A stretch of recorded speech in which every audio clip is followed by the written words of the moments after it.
который сегодня расскажет про поле из одного элемента, тоже неисчерпаемое, как и Вселенная.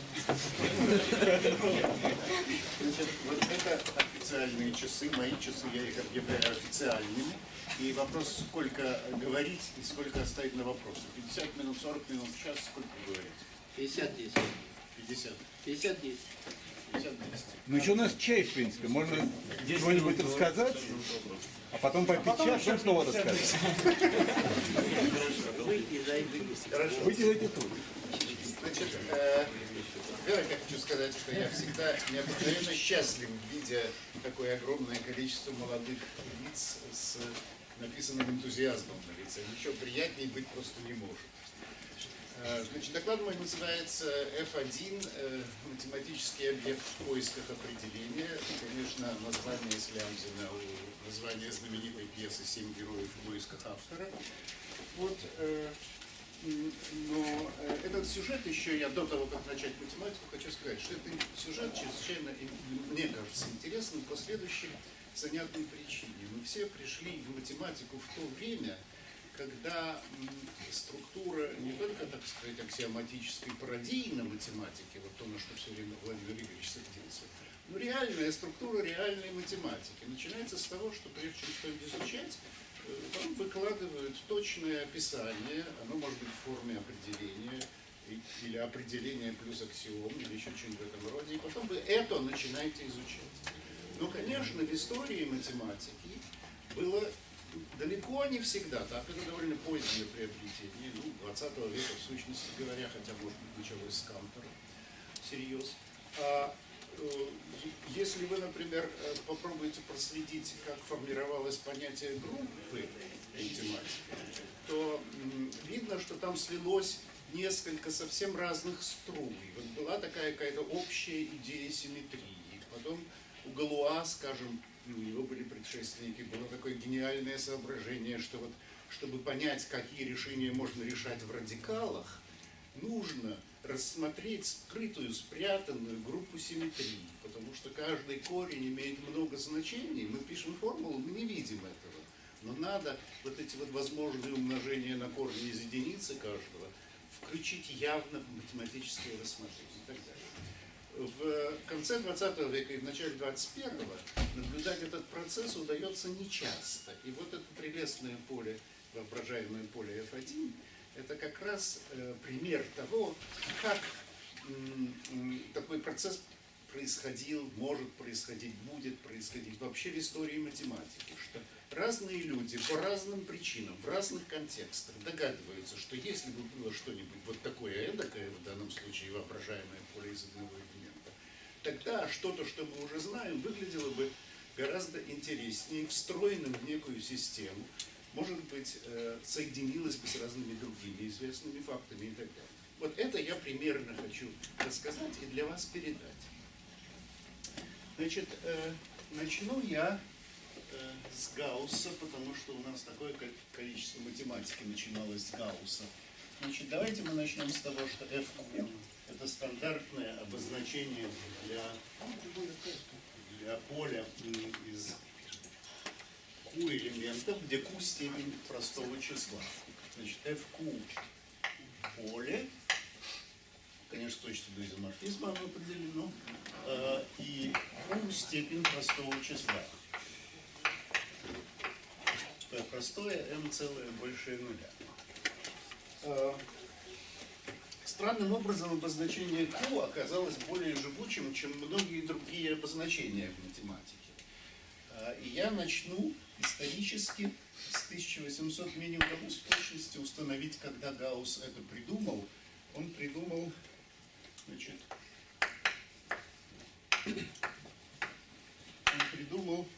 гауссовские Q целые числа. Можно сказать, здесь пришли участники конференции, которые по-русски не понимают. Ну, они придут страдать, они все равно не смогут. Проблема не в этом, а в том, что достигнуть не видит.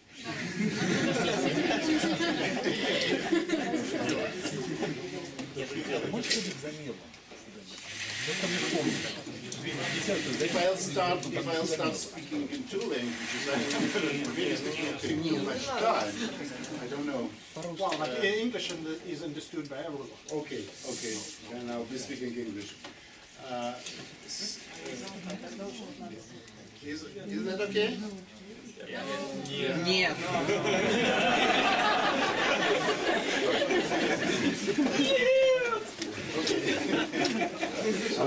Надо навязывать. Okay, I'll write Russian and speak English. Достоевского. I'll start with several very simple formulae.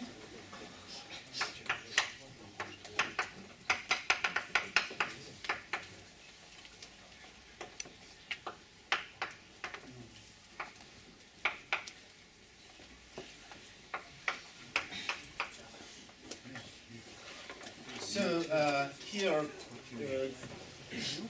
Q should not be 1 essentially, but basically whatever else. And of course, if we have such Gaussian NQ, we can define factorials as well.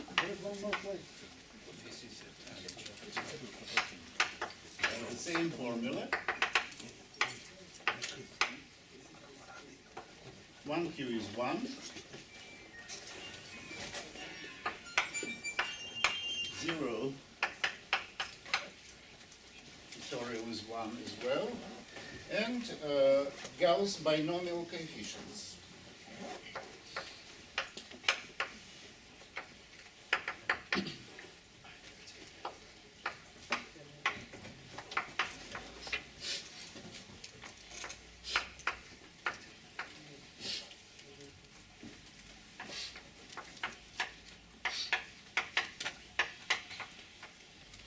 Now, what values can be taken by Q here? So what I can call естественную среду обитания Q, a natural habitat of Q. Есть две совсем разных версии. Еще такой мел. А? Еще такой мел, может он лучше проект как доске, другой структуры.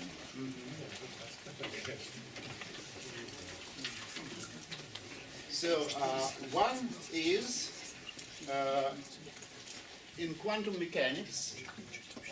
So natural естественная среда обитания. Я отмечу две. Одна в квантовой механике. Я забыл, что я по-русски делаю.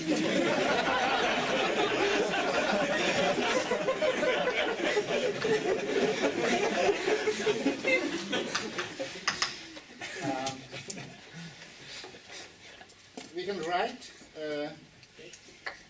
here good values of Q with something like that. You can imagine that H is a normalized time constant or whatever. And so good values are these, and they are related with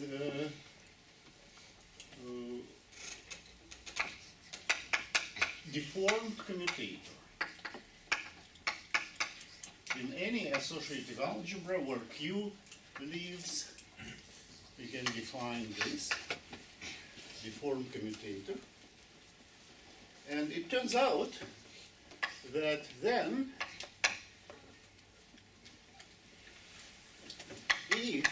so this is of course the Schrödinger commutation relations or something like that.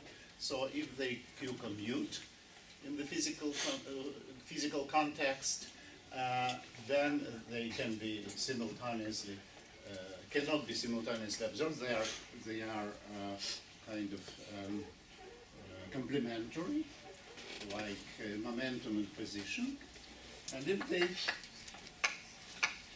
Q-commute, then for some of them, we have the Newton binomial formula, but with deformed coefficients.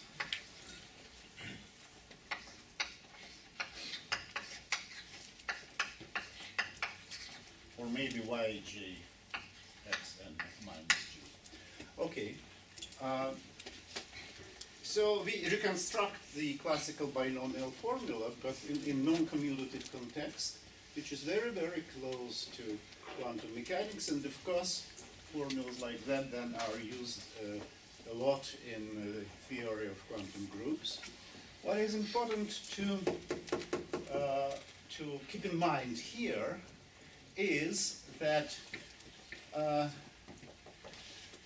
natural numbers, integers, look like a mathematical object which is totally undeformable. It's something 1, 2, 3. How can you deform 1, 2, 3? And the one of the Gauss's genius qualities was that he never was constrained by any kind of such negative opinions. He was discovering mathematical facts. So, but then he wanted very much to put them in the context. And this is very interesting. So they are deformable, and so when Kronecker told that integers are given, are God-given, and everything else is our own invention, he was wrong. Integers also is something that is not as absolute as we tend to believe. There is the second natural habitat of Q, which is a power of prime. And then, probably I'll write that here, which is a power of prime. And then, we have also an interpretation of such numbers, very simple. Consider a projective space of dimension n-1 over field of Q elements. Then one easily checks, this is a nice exercise for you, that this is just the number of Q points of this projective space. And if you consider, for example, Grassmannian of J subspaces in N space, it is a generalization, of course, here, and then consider its FQ points, then calculating, you get exactly this.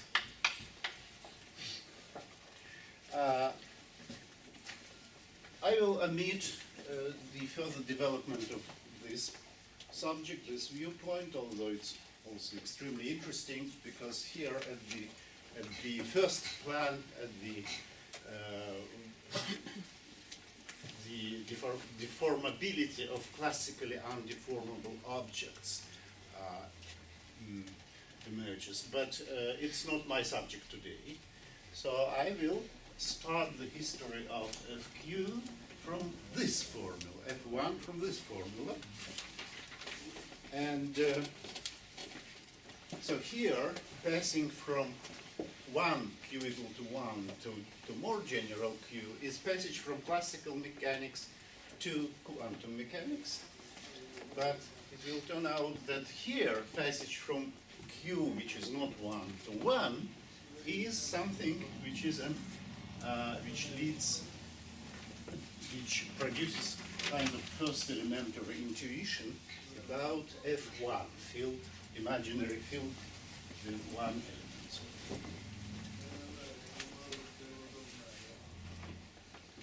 So when Q goes to 1 here,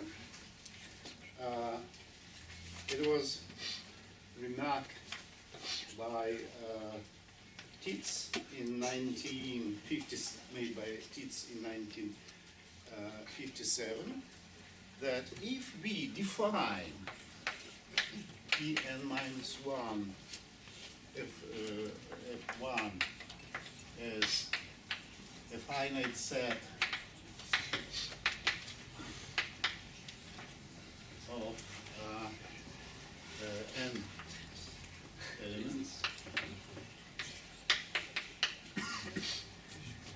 And if we define the cardinality,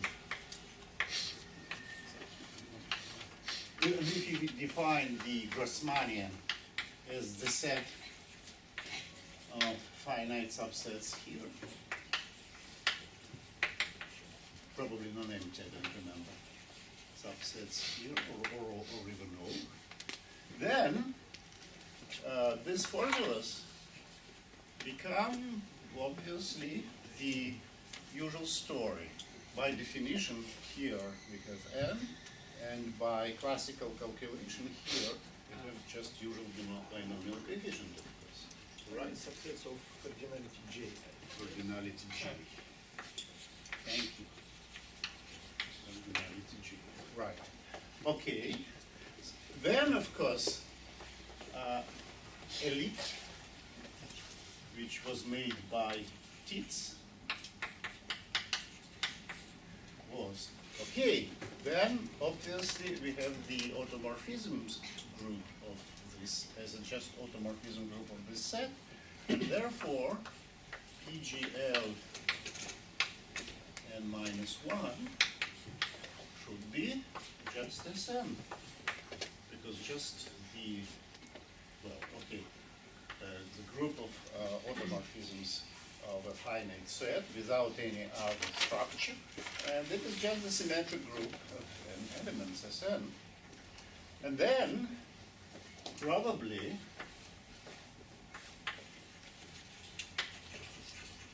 more or less Tits conjecture, the same can be done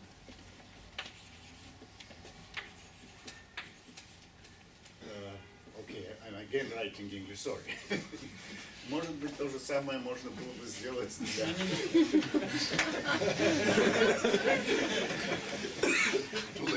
It's a little bit much for my brain.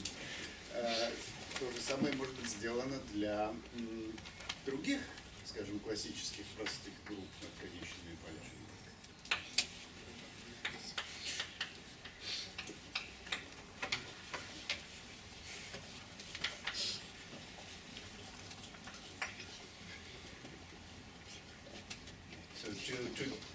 The question is, can we define then geometry over F1 which corresponds to geometry corresponding to, say, orthogonal classical geometry or whatever. Then in '94 there appeared, so this was I think 57.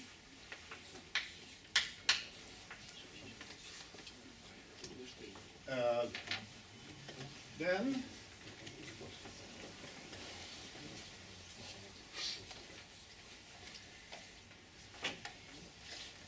in '94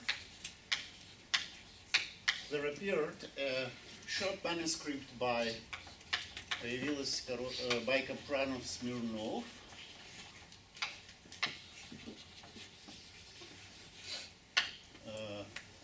still unpublished so far as I know. And they defined F1 power n. After all, here we know that we have a field Fp, for example, and then its algebraic extension like that. So if you put p equal to 1, what happens to this one? Of course, one could expect that maybe it's the same story. It's also F1, but it's not.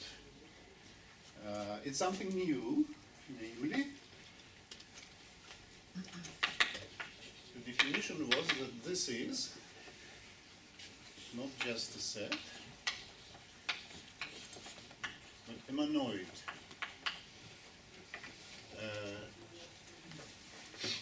It has one element which is called 0, and then nth roots of unity.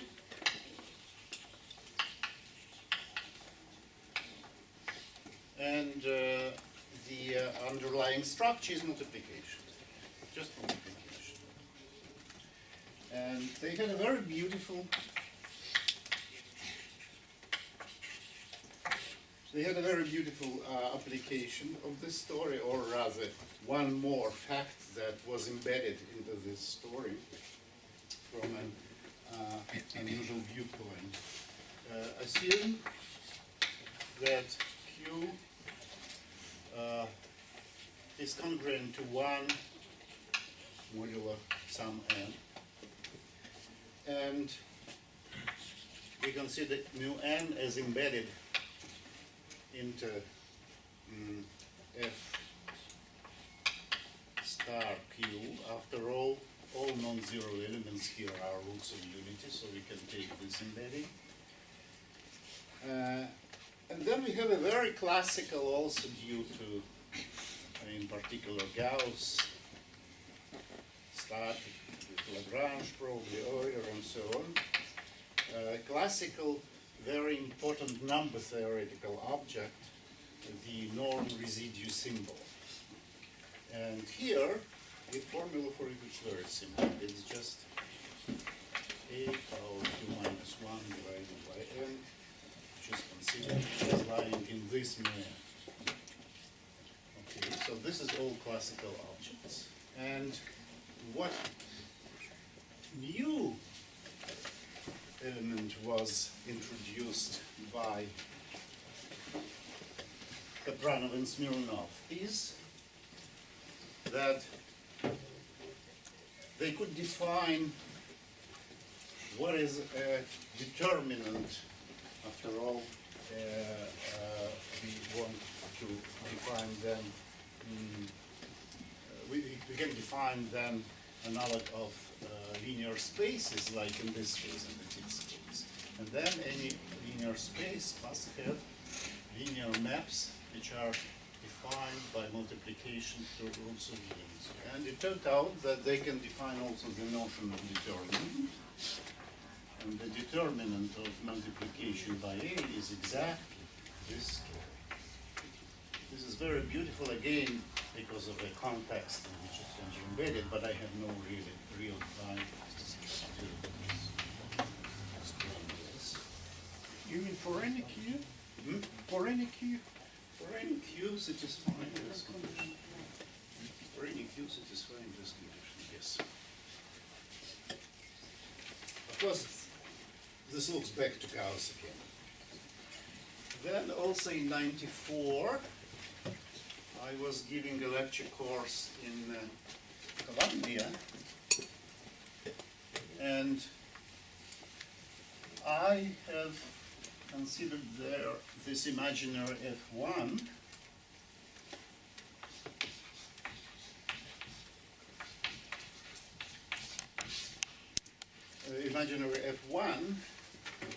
embedded into some kind of geometry over F1. We will see that, of course, we should not try to define just F1.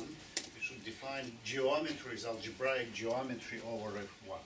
And now I have even a definition of analytic geometry over F1. And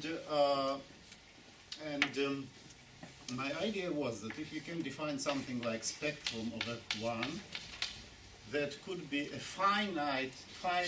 final object in the category of usual schemes, algebraic varieties, whatever you wish. Something like point, like absolute point.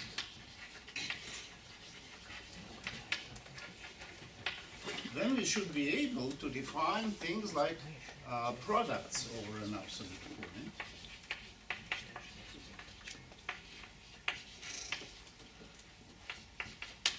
Like that. And why can we imagine that we would like to have a thing like that? Well, because this is the central hero in the classical proofs of Riemann conjecture for algebraic curves over a finite field.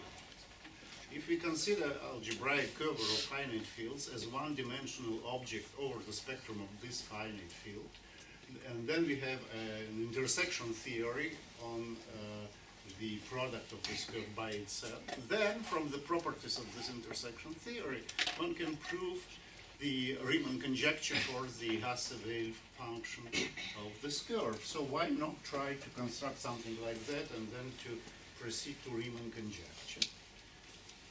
So that was my motivation, and among various funny things that I have constructed is imaginary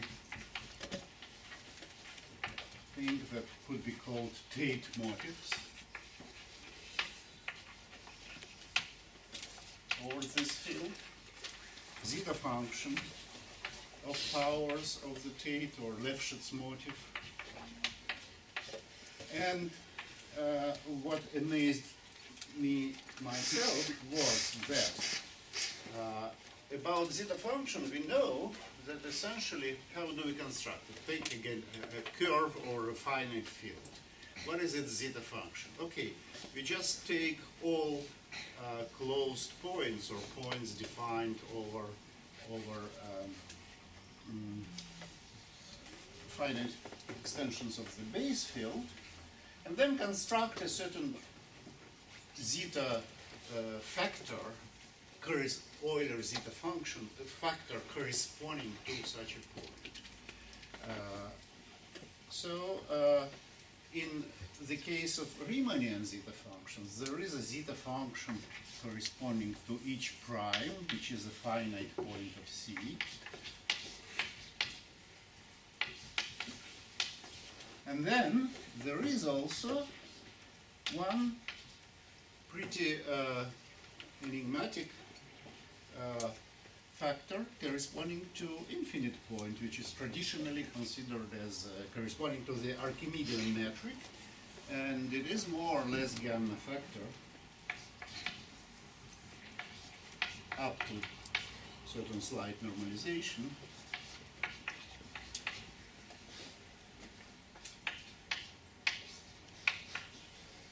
And gamma factor, gamma function is of course a function. It is an entire function that has zeros only at negative integers. And using certain kinds of normalization usual in analysis, one can represent this factor as an infinite product of such elementary things. Now, after I have calculated or decided or conjectured that I have Tate motif and such zeta functions of it, it turned out that this should be exactly, in a sense, the zeta function in this sense of infinite dimensional space, projective space over F1. So this is a total mystery up to now. Direct relation in any known context is not known, but certain kind of, we are a little bit nearer to this enigmatic formula than we were in 94. A little bit. Okay.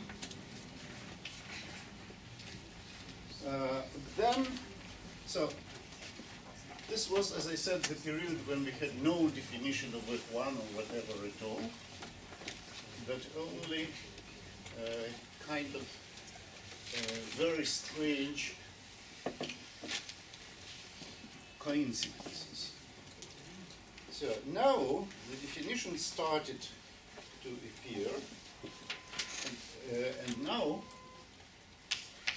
there are definitions.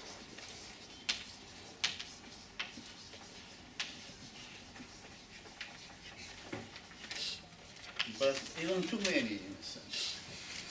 By 2009, in a paper by Loschheid and Peña, you can find it in archive, there was a picture of a land of F1 algebraic geometries. It looks like that. I have no time to copy it. Anyway, each item inside this big stuff is one of the definitions of F1 manifolds. The arrows are functors between them because, of course, what we define is certain categories. Each category is purported to be an algebraic geometry over F1.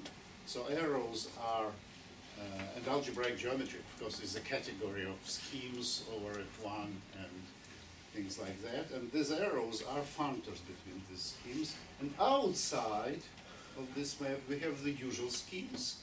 And there should be a way to go from F1 scheme to the usual scheme, to a usual scheme.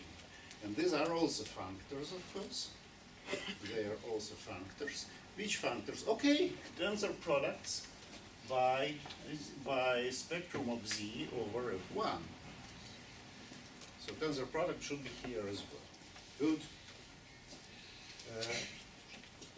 Of course, I cannot explain you all things, but I will summarize the traits which are common for all approaches, namely, since in F1 algebraic geometry we need not just definitions but of F1 and then separate things defined over F1, we need schemes, we need morphisms of schemes, we need functors corresponding to the base change, like going back to usual schemes and things like that. So there should be sheaves of morphisms of these spaces, sheaves of functions of the spaces, sheaves of modules and things like that. So there are two complementary approaches about how to guess what could be the right definitions.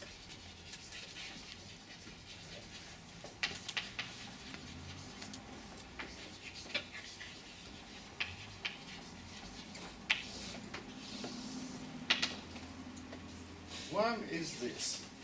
So we introduce some kind of function, some kind of affine schemes which correspond to kind of rings of functions, but these functions can be multiplied but not added. From the very beginning, in the very elementary initial definitions, we had, for example, mu n and 0. There's only one law, multiplication, but not addition. So the first approach is the geometry over F1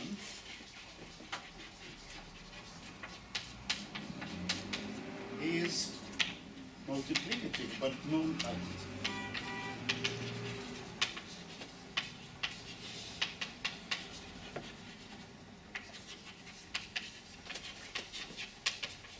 I will give later an example of definitions taking into account this approach. I'm sorry if you accept questions. Yeah.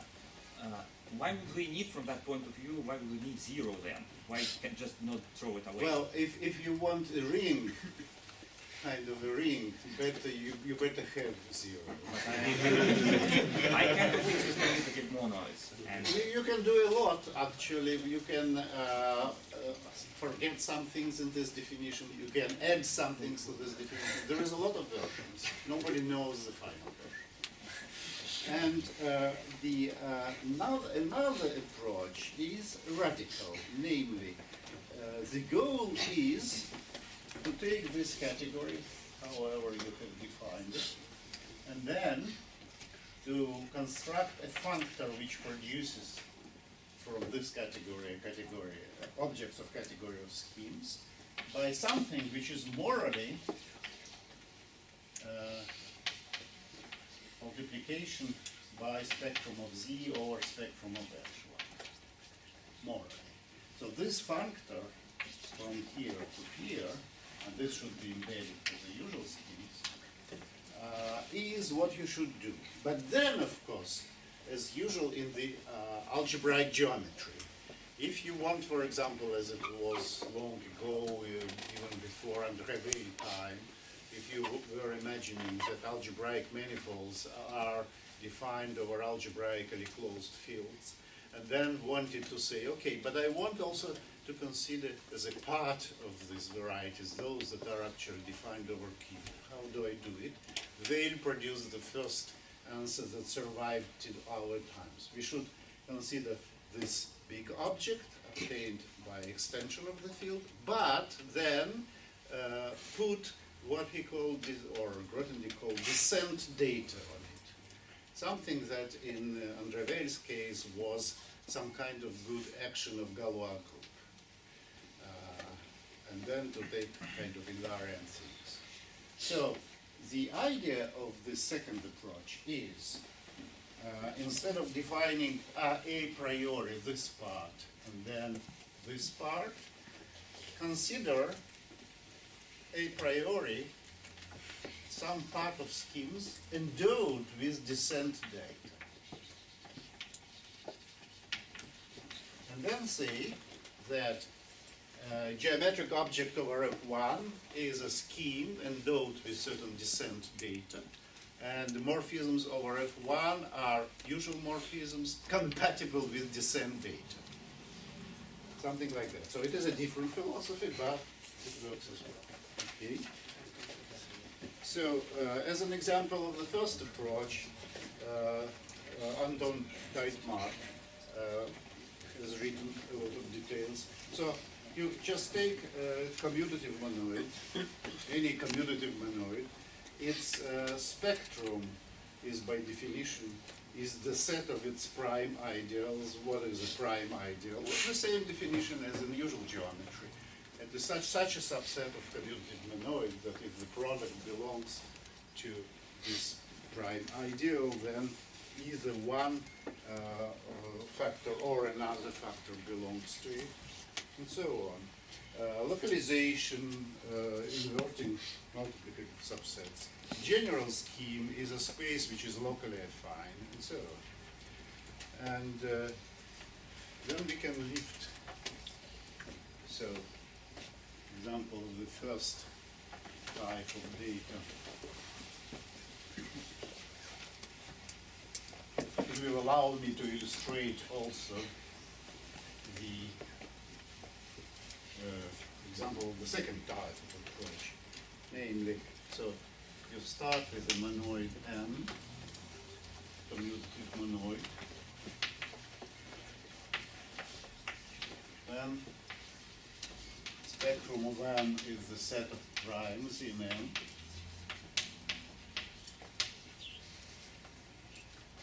Then localization as in usual algebraic geometry or commutative algebra. A general scheme, so then you can define on this set, you can define some sheaf of monoids.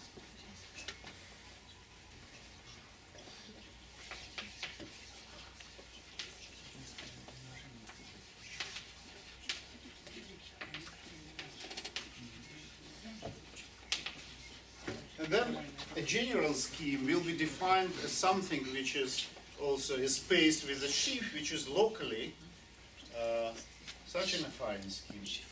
And then we have lift to schemes.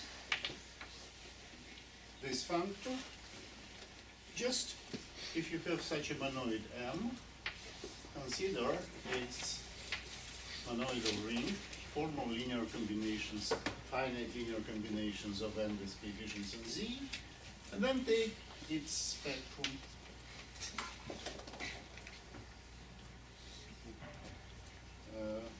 And that's it. Of course, you can work a lot, but it's, everything is a lot of boring checks, but everything works. So this is tensor with Z, yes? Sorry? This is tensor of Yeah, spectrums with but Z. in this approach, you don't define this separately, but this is essentially the result of tensorization. One problem is, for example, that you get something reasonable only when M is finitely generated, and you land in algebraic geometry of very finite schemes, and actually when you come to motifs, they all turn out to be Tate's motifs, so to speak. So that what I guessed here lives inside this category in a very nice way. And I will give now example of the second approach. In the second approach, it is due to Soule and Alain Kohn and Catherine Consani. There, you define kind of first image of this story here. So we consider this scheme.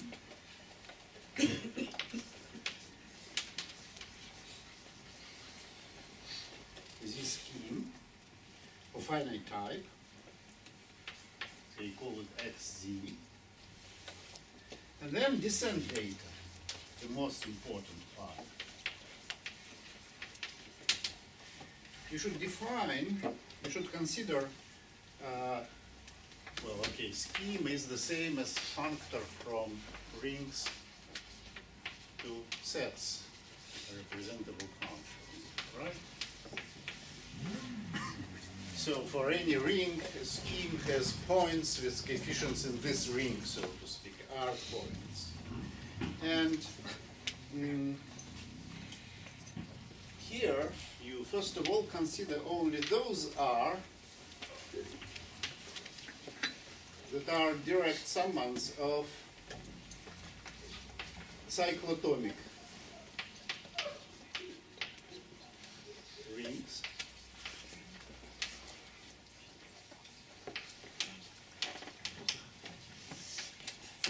Only this ring, no more than that. And consider only those X for which this is always finite for such rings. So this is our essentially, if you wish, Kapranov-Smirnov's fields F1 power n. And then additional data is somehow we totally forgot complex fields, Archimedean geometry and things like that. And Soule by force reconstructs it by considering a C algebra, say AX, and then each element of AX must have a value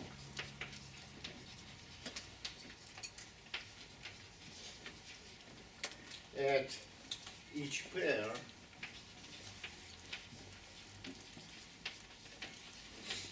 consisting of a point in here and a map from R to C. This is strong, but it is nice. And what Kohn and Consani add to this story is they want the set be graded and not just functor of sets, so should be functor in graded sets and not just in sets. And it turned out that after that, one can define Tits spaces, practically for all groups that Tits was interested in, only they are defined over F1 squared and not over F1.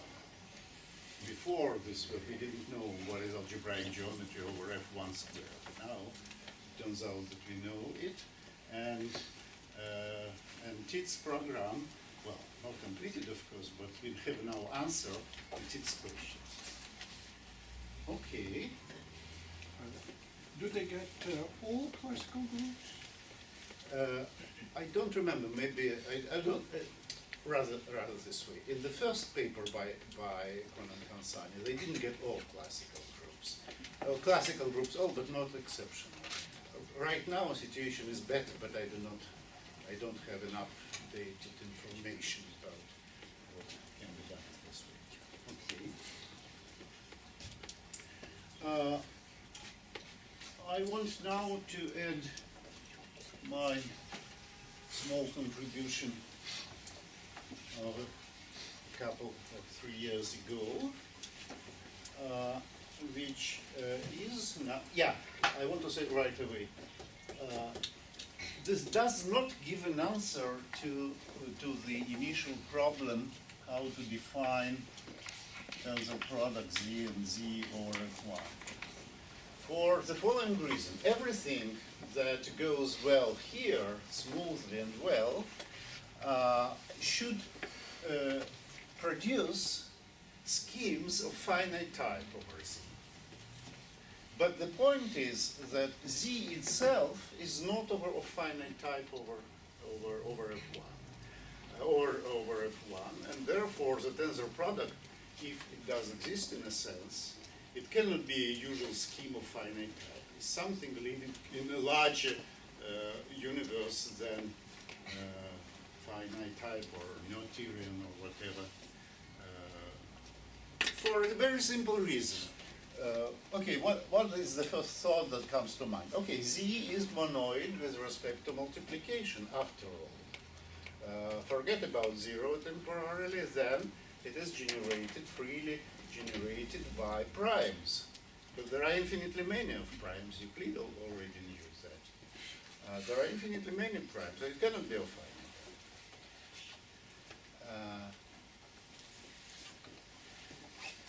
So what to do about that? I will say a few words later on. I want just to say a few words about my recent project, analytic functions over F1 in algebraic geometry over F1. It starts with several observations. One is that in all definitions, if one looks through various definitions of schemes that exist in the literature, in all of them one can define something that I called cyclotomic coordinates or cyclotomic local functions.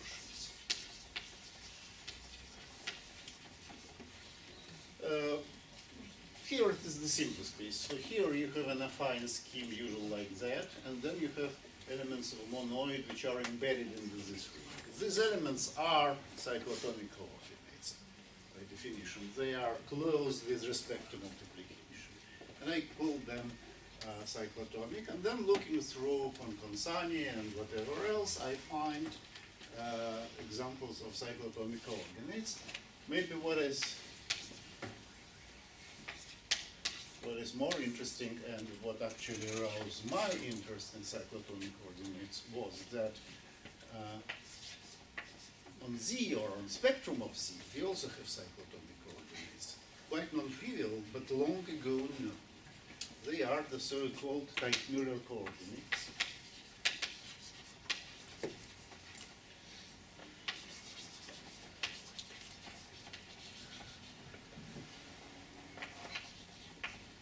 And they are defined with respect to any prime. If we have a prime, E, then we can construct the completion of Z with respect to P, the ring of integral p-adic numbers. And of course we can write elements like that, elements of this ring, as 4-power series in P.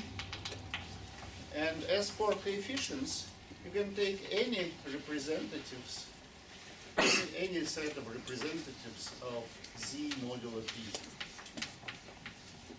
For example, from 0 to P minus 1, or whatever you prefer. But the point is that, of course, this set of residue generally is unstructured. It's not even a monoid. Okay, it is monoid with respect to addition and multiplication, but only when you made the reduction. Before you made the reduction, it doesn't have any reasonable structure. Teichmüller had a brilliant idea, which then popped up in many different contexts. He said that in ZP you have representatives of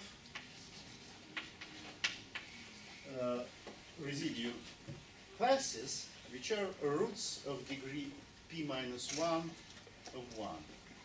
And then if you add to them 0, you get something which looks very much like Kapranov or Kapranov-Smirnov or Deitmark's story. And therefore, you can imagine that if you represent any integer z as a periodic integer with coefficients from here, then these coefficients, depending on what you are representing in such a way, are kind of coordinates in z. For z given p, you have these coordinates, and of course it's only natural to call them cyclotomic coordinates on spectrum of z. Here you kind of immediately forget about the fact that z is of infinite type. Okay, it's not a finite type, okay, you have a lot of coordinates. For any generator of z in the monoidal sense, you have a lot of coordinates. Very good. So I was, when I sort of decided that cyclotomic coordinates is something important in this story, then I had another intuition, namely that we can define